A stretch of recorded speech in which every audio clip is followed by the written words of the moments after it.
Eu me surpreendo muito de ler essa notícia e ver o presidente do Atlético dizer que o Cuca teve um piti no vestiário, gritar com os jogadores. Isso aí me chama atenção, porque não é o jeito do Cuca.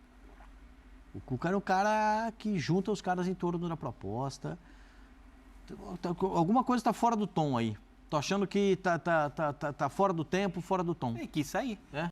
Então, mas nessa hora, o que sair é mais fácil, dona. Também acho. Presidente, eu prefiro sair. Eu acredito que eu estou atrapalhando. Eu prefiro sair. Me dê essa liberdade de sair, por favor. Só isso. Tá muito fora do tom, tá muito fora dessa. O Petralha, a maneira como o Petralha trata essa nota, é uma nota ofensiva ao Cuca. Muito ofensiva ao Cuca. Fala em mau caráter. Sim. Falem isso. O Cuca Traição. Traição. Eu acho muito ofensiva ao Cuca. Pelo menos esse não foi o Cuca que eu conheci. Não foi o Cuca com quem eu trabalhei. Esse que está sendo apresentado aí não é o mesmo cara que eu conheço. Tem alguma coisa errada nisso aí. Tem alguma coisa muito errada. Eu não sei onde é que está o tom, qual é o erro. Eu não estou lá no Atlético Paranaense, eu não posso saber, né? Então eu fico aqui conjecturando. Porque está muito fora do que eu imaginava que o Cuca fosse fazer no Atlético Paranaense. Imaginava o Cuca com um time vencedor. Aquelas 2 derrotas em casa na Sul-Americana foram suficientes para deixá-lo nessa situação? Deixar o time vai disputar a vaga como 3º colocado do grupo? Como 2º colocado, vai disputar com o 3º colocado da Libertadores? Eu acho muito estranho. Para mim, está muito estranho. Carece de esclarecimento. Tem outros degraus que precisarão ser atingidos. Eu acho que está muito longe.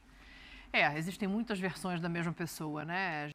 Quando o Cuca chegou, a janela estava fechada. Quando o Cuca chegou, ele já sabia exatamente o parâmetro financeiro com o qual o clube iria trabalhar. Não seria nenhuma novidade. Quando o Cuca chegou, ele já sabia, ou deveria saber, ou deveria procurar saber, que no momento de indicar reforços, ele precisaria ser consciente, assim, inteligente, pé no chão. Não adianta pedir o Messi, o Cristiano Ronaldo, o Mbappé, porque o Atlético Paranaense não vai ter condição de contratar. E segundo alguns colegas de Curitiba, hoje eu estava até ouvindo o Robson De Lázari lá na Transamérica, assim, alguns pedidos foram meio surreais para a janela que vai se abrir agora em julho. E o Atlético não vai fazer loucura. Pode ser o Cuca, pode ser o Guardiola, pode ser o Klopp, pode ser o Ancelotti, o Filipão, o Dorival, o Tite, qualquer um no comando. O Atlético não fará loucuras para atender pedidos de treinadores. Ponto final. Então o Cuca sabia da situação e agora chegar na coletiva e colocar isso como um fator, poucos meses depois da chegada, não me convence. O Cuca hoje, dia seguinte, já com a demissão consumada, né, depois da coletiva de ontem, o Cuca chegou para os colegas lá, que estavam na porta do CT, para conversar com ele, para entender da saída e tal, e aí ele falou ali de uma questão de pressão, porque ele falou assim, a gente teve uns tropeços aí e tal, e aí foram começando a achar culpados, e quando isso acontece, o jogador perde a confiança. Aí o treinador tem que entrar, assumir a responsabilidade e jogar o astral para cima. E aí, por isso eu conversei com a diretoria e resolvi sair. Tipo assim, na primeira grande crise, no primeiro momento de grande abalo, na primeira sequência mais pesada negativa, o elenco tem um abalo psicológico detectado pelo treinador e o treinador diz, eu não sou capaz de melhorar o psicológico desse time, eu tô pegando meu boné e tô indo embora. Eu considero essa justificativa grave. Eu, como um agente do mercado, imagine, um dirigente, alguém que tenha lá uma lista de treinadores e o Cuca esteja nessa lista. Eu ouço uma declaração como essa e falo, caramba, não posso, né? Porque no futebol, ainda mais na sequência insana que a gente tem, você não tem muito tempo de recuperação, a pressão é um negócio exagerado, pesado. Você precisa ter as ferramentas emocionais para lidar com isso. Um treinador, um gestor de pessoas, além de definir o planejamento tático, de olhar a questão física, o jogador que está mais desgastado, menos desgastado, estudar o adversário, ele precisa trabalhar o mental dos seus jogadores. Ele precisa transmitir a confiança para os seus jogadores. É uma atribuição, assim, primária de um treinador de futebol. E o Cuca, com uma resposta como essa, com uma reação como essa, ele não se mostra capaz de superar um desafio como esse, de estar à altura de um desafio como esse. Vai vir, porque vai vir. Ele vai para o Cruzeiro, não vai para o Cruzeiro? Não sabemos. Próximo trabalho do Cuca, eu não sei quando será e onde será. Mas eu te garanto que virá uma sequência de tropeços. E aí o Cuca vai fazer o quê? Na primeira sequência de tropeços ele vai pegar o boné e vai embora? Não, porque agora complicou, porque agora a moral dos caras baixou, eu tenho que levantar, tô indo embora. É assim? Um profissional de excelência, de primeira prateleira, de primeiro nível, campeão de Libertadores, campeão de Copa do Brasil, campeão brasileiro. É assim que ele vai reagir aos momentos de dificuldades em clubes grandes? O Atlético é um clube grande, gente. O Atlético é um clube campeão internacional, campeão de Copa do Brasil, um clube grande. Não dá pra entender, sinceramente. Aliás, o próprio procedimento de saída, estava até também lendo ontem a Nádia Mauad, que é colega nossa em Curitiba, também, assim, fugiu de um padrão de um treinador dessa estirpe, né? O cara chega, vai pro vestiário, reúne todo mundo e fala assim, tô indo embora, tô fora. Assim que acabou o jogo. Aí vai pra coletiva, não, veja bem, vamos conversar com a diretoria. Me lembrou muito o Ramon Dias. Muito. Só que a diretoria do Atlético Paranaense não é a diretoria do Vasco, que vai lá 12 minutos depois, escuta o cara de orelha falar o negócio do vestiário, vai lá e bota a nota oficial, já não é mais o nosso técnico. Não.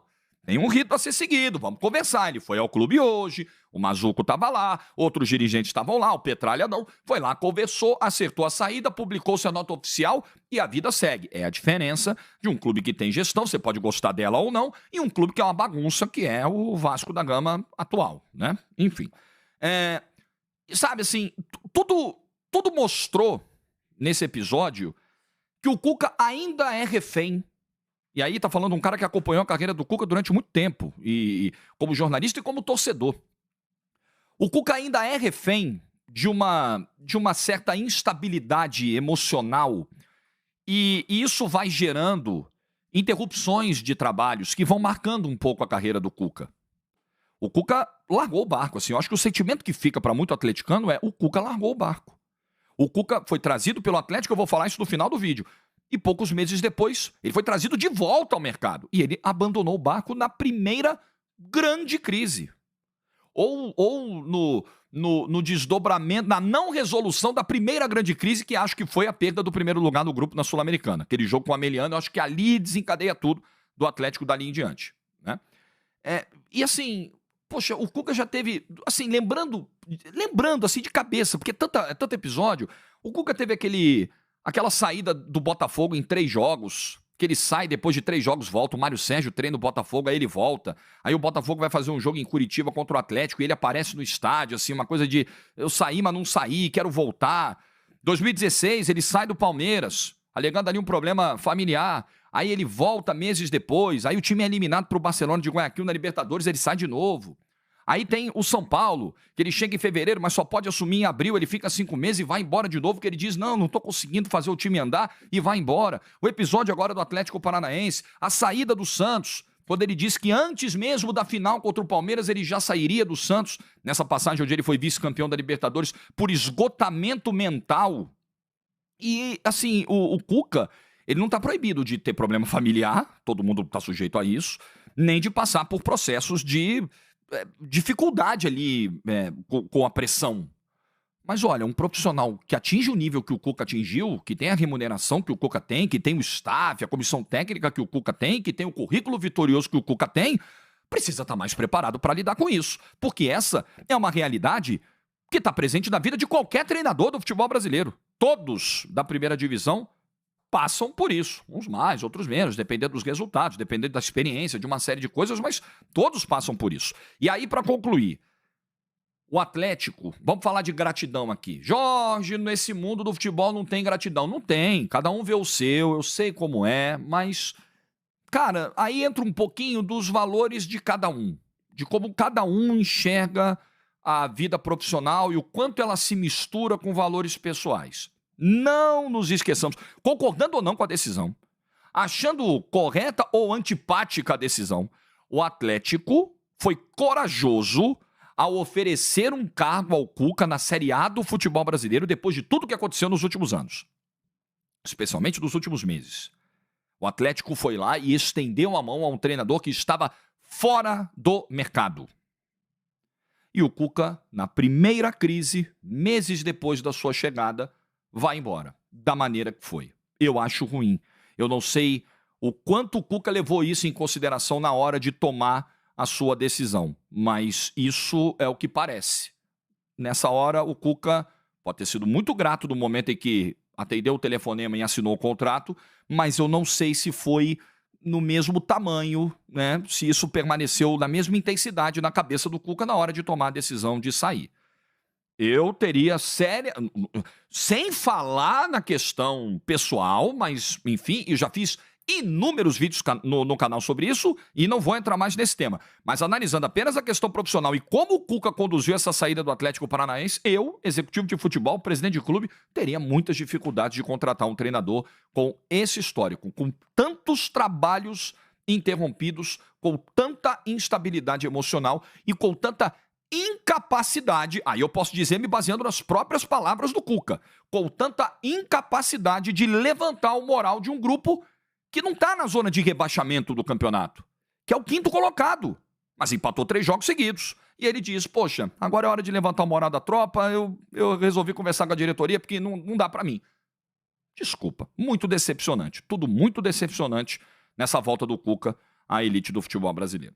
Após acertar com o Cruzeiro, Matheus Henrique chegou a Belo Horizonte para realizar exames médicos antes de assinar contrato. O volante, de 26 anos, desembarcou no Aeroporto Internacional de Confins e demonstrou empolgação com a negociação. Ele elogiou o projeto do clube e a oportunidade de voltar ao Brasil, depois de atuar na Europa. A transferência foi concretizada após o CEO de futebol do Cruzeiro fechar acordo com o Sassuolo, da Itália, por 6 milhões de euros. Mesmo com a intenção inicial de permanecer na Europa, Matheus viu com bons olhos a proposta do time mineiro e aceitou. O jogador ressaltou sua evolução durante os anos fora do país e se mostrou comprometido em contribuir dentro e fora de campo. Além de Matheus, o Cruzeiro contratou outros 6 reforços para o segundo semestre de 2024. O clube tem investido cerca de 200 milhões de reais em contratações e ainda procura peças ofensivas no mercado. Todos os novos jogadores só poderão estrear após a reabertura da janela de transferências em 10 de julho. E aí, galera, o que acharam? Deixe nos comentários. Não se esqueçam de deixar o like e de se inscreverem no canal e ativar o sininho para receber as notificações. Até mais, Nação Celeste! Vamos pra frente!